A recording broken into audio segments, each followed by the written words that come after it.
அன்று சித்திரை 18ஆம் தேதி. அக்னி நட்சத்திரம் ஆரம்ப காலம். காஞ்சி மடத்தின் வாசலில் நீர்மோர் விநியோகம் பண்ணி கொண்டிருந்த பாட்டியை பெரியவர் அவசரமாக அழைத்தார். இன்னைக்கு நிறைய தயிர் வாங்கி 2-3 அண்டால நிறைய நீர்மோர் தயார் பண்ணி வை. ஆகட்டும் பெரியவா.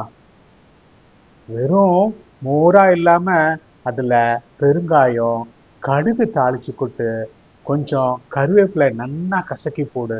வேணும்னா 2 பச்சை மிளகாய் கூட நறுக்கி போடலாம். இஞ்சி துண்டு போடுற வழக்கம் உண்டோ? போட்டுடுறேன் பெரியவா. பாட்டி தலையை ஆட்டிவிட்டு உக்ரானம் பக்கம் போய்விட்டாள். பெரியவர் சொன்னபடி செய்ய. எதற்காக பெரியவர் இதை சொல்கிறார் என்று யாருக்கும் தெரியல. ஏனென்றால் அன்று அவ்வளவு கூட்டமும் இல்ல.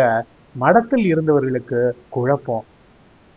அன்று கச்சபேஸ்வரர் கோவில் எதிரில் கடவுள் எதிர்ப்பு கட்சி ஒன்றின் பொதுக்கூட்டம் பகல் 1 மணிக்கு நடந்து முடிந்தது. தொண்டர்கள் மடத்துக்கு பக்கத்தில் இருந்த பஸ் ஸ்டாண்டுக்கு நடந்து சென்று கொண்டிருந்தனர். நடந்து வந்ததில் எல்லாருக்கும் வரட்டும் தாகம். அவர்கள் மடத்து வாசலில் மோர் கொடுத்து கொண்டிருந்ததை பார்த்தார்கள். யோ, அங்க பாருங்கயா, நீர்மோர் கொடுக்குறாங்க, வாங்க போலாம். பாட்டி அத்தனை பேருக்கும் மோர் கொடுத்தார். அத்தனை அண்டாவும் காலி. ஒரு சொட்டு கூட மிஞ்சவில்லை.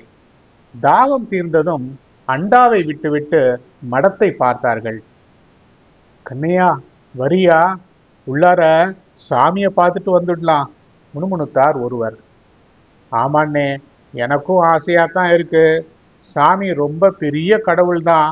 ஆனா கூட வந்தவங்க திட்டுவாங்களே.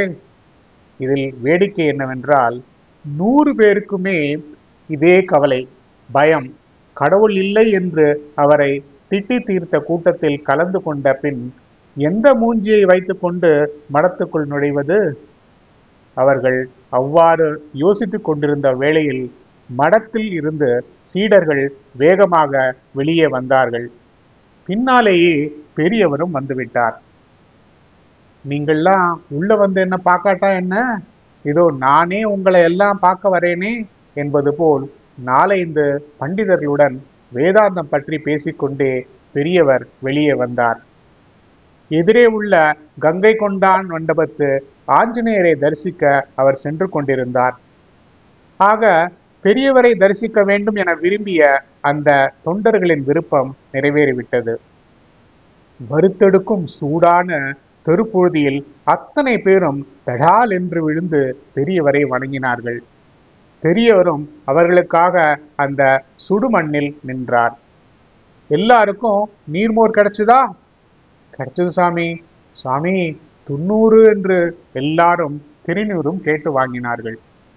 தாயை தவிர வேறு யாரால் இப்படி கருணை பொங்க அருள் புரிய முடியும்? அந்த தொண்டர்களில் பலருடைய கண்களில் பெரியவர் காட்டிய அன்பு கண்ணீரையே வரவழைத்து விட்டது. அகழ்வாரை தாங்கும் நிலம், வைதாரையும் வாழ வைக்கும் ரூபம், புதிய பழைய பக்தர்கள் புடைசூழ ஆஞ்சநேயர் கோவிலுக்கு பெரியவர் கிளம்பினார். பகைவனுக்கும் அருளும் நன்னஞ்சே, உன்னை சிரம் தாழ்த்தி வணங்குகிறோம் சங்கரா. ஜெய ஜெய சங்கர, ஹரஹர சங்கர.